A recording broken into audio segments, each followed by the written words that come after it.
Morning, 9 a.m. Eastern, and we are back for another weekly wisdom talking about diversity, equity, and inclusion. Some small tidbit in less than 10 minutes for you to take and absorb so that you can bring it to your workplace.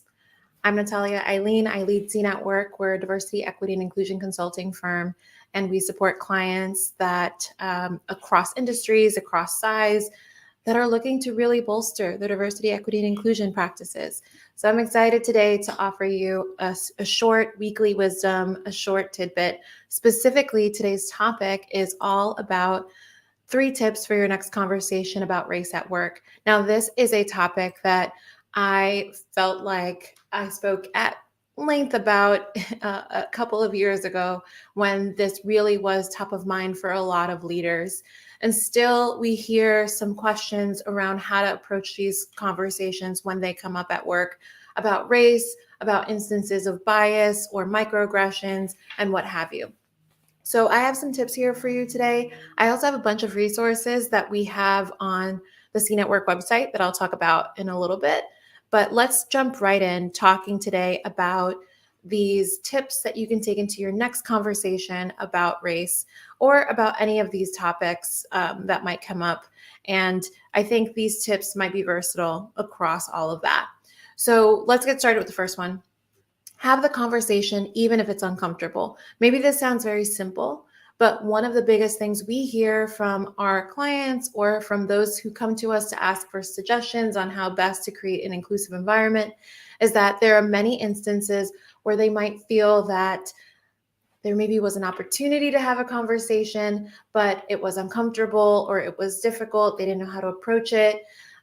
A lot of times, everyone can benefit from venturing into this space, especially if you're doing so in a way that is meant to help create a more open, more inclusive environment. You might not get it completely right that first time, but if you're doing the work proactively to get yourself prepared to have these conversations, don't shy away from having them when the opportunity arises. So that's tip number 1.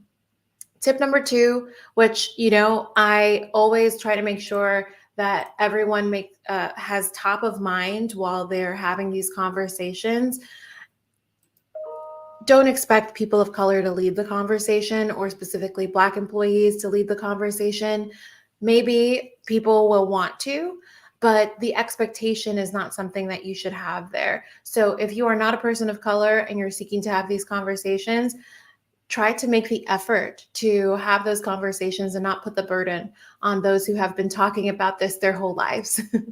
And that's something that can come through in these conversations if we're not careful, right? And it also can make it really tricky for people of color or for Black employees specifically who might have certain nuances to share, but who may be hesitant to share them because you haven't demonstrated or modeled that this is a workplace and a space generally that can handle those topics or conversations. So you take the lead if you yourself are not impacted by some of these conversations about race as readily.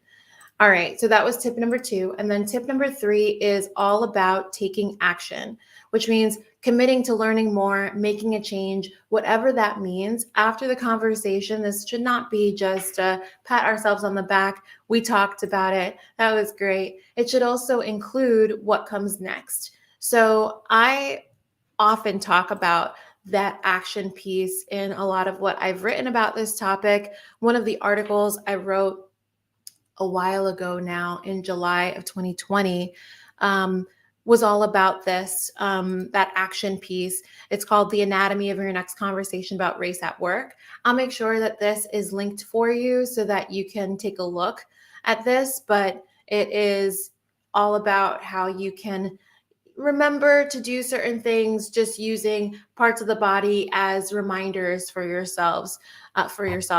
But again, this is how we move toward this idea of anti-racism within the workplace, or toward the idea of reducing bias and reducing microaggressions or instances of those in the workplace. So I'll make sure that this is linked for you so that you have access to it underneath this video, whether it be on LinkedIn or on YouTube.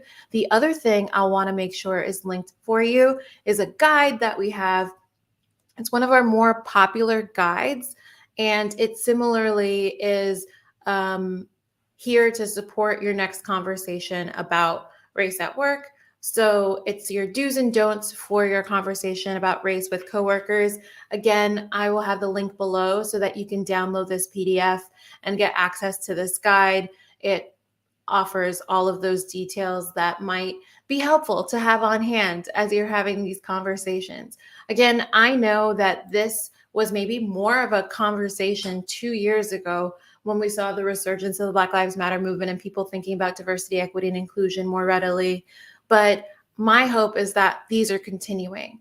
My hope is that we're still talking not just about race, but about all of the different ways that people who are underrepresented in workplaces might be impacted, or about systemic injustice broadly, systemic racism broadly, and the way that that is impacting people across identity segments. So with that, that was your weekly wisdom in less than 10 minutes. I hope to see you next week, and make sure you download that guide on our website. Again, the link will be down below. All right, bye.